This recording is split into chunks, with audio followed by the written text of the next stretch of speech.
Hello বন্ধুরা, সবাই কেমন আছেন? আল্লাহর রহমতে আমি ভালো আছি। তো এই দেখতে পাচ্ছেন, এটা হচ্ছে আমার হিরো। এটা হলো ছোট বাছুর, এটা হচ্ছে ষাঁড় বাছুর। তো এটার আমি নাম রাখছি এটা হিরো। তো এটা গতকালকে এটা হয়েছে। তা আপনারা জানেন আমি একজন উদ্যোক্তা। তো আমি ছোট উদ্যোক্তা। আমি বাজারে আমার একটি দোকান রয়েছে। তো আমি দোকানে কাজ করতেছিলাম, ওই সময় বাড়ি থেকে ফোন আসলো যে দ্রুত বাসায় এসো, তো আমাদের গরুর বাচ্চা হবে। তো আমি দ্রুত গেলাম। যাওয়ার পরে দেখলাম যে আমার পাশের বাসার সবাই আসছে। তো আমার চাচাতো ভাই আছে, আমার ছোট ভাই, কাকা আছে, আব্বা ছিল। এখানে সবচেয়ে বড় ক্রেডিট হচ্ছে আমার ফুপার বাছুরটি ডেলিভারি করানোর জন্য। তো বাড়িতে যাওয়ার পরে দেখি যে হ্যাঁ, প্রায় হয়ে আসছে। তার একটু পরে আল্লাহর রহমতে খুব সুন্দরভাবে দ্রুতই প্রসব হয়েছে। তারপরে যে বাচ্চার মা অনেক আদর করতেছে।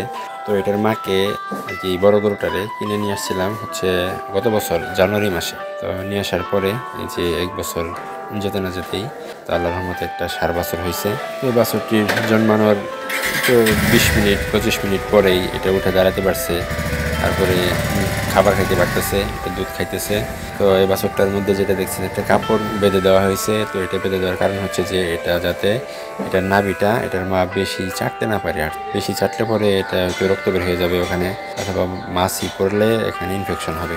এই জন্য এটা এইভাবে বাঁধতে দেওয়া হয়েছে। তো এটারে আমি অনেক যত্ন করছি। তো আমি এবার বেশি যত্ন করতেও পারি নাই। এটা যত্ন করছি বললে ভুল হবে, তার কারণ হচ্ছে যে আমি তো সারাদিন দোকানে থাকি।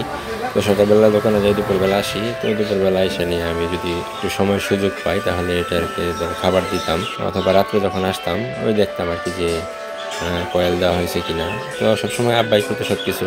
তো এটাকে বেশি দেখাশোনা করছে হচ্ছে আমার আব্বা এটার অনেক খেয়াল রাখে, অনেক যত্ন করে। তো বন্ধুরা, আপনারা যারা আমার মতো গ্রামে বাস করেন বা যাদের ছোটোখাটো ব্যবসা আছে, পাশাপাশি ছোট বাছুর কিনে তারপরে এটাকে লালন পালন করে বড় করতে পারেন। আমি কিন্তু এই গাভীটা বেশি বড়টা কিনি নেই, ছোট ছিল। আর এটা একবারও বাবু হয়নি এটার। তো এটাই প্রথম বাচ্চা এটার। যখন এটা কিনে নিয়ে আসছিলাম এটা ছোট ছিল, তারপরে এটা যত্ন করার পরে এটা এই যে বড় হয়েছে, তারপরে যে প্রেগনেন্ট হয়েছে, এই যে এখন বাছুর হয়েছে।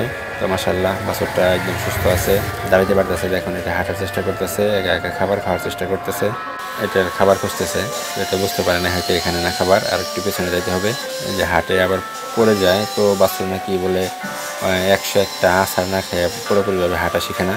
তো বন্ধুরা, আপনারা যারা উদ্যোক্তা হতে চান বা গাভী পালন করতে চান, তো অবশ্যই আপনারা দেশি জাতের গরু দিয়ে শুরু করবেন, সেটা ষাঁড় হোক অথবা গাভী হোক। তো যদি আপনারা বড় গরু দিয়ে শুরু করেন তাহলে প্রথমে অনেক ধাক্কা খাওয়ার সম্ভাবনা থাকে। যাই হোক, যেসব বন্ধুরা আমার দৈনন্দিন কাজগুলো আপনারা দেখতে চান, তো আপনারা আমার সাথে যুক্ত থাকবেন। তো সবসময় সব কাজ ভিডিও করা হয় না, যেমন আমি মাঝে মাঝে চকে ধান খেতে কাজ করতে যাই অথবা দোকানে কাজ করি। তো এই কাজের ভিডিওগুলো সবসময় করা হয় না, এমনকি আমি ভালো ভিডিও বা এডিট করতে পারি না। ধন্যবাদ সবাইকে, ভালো থাকবেন, আল্লাহ হাফেজ।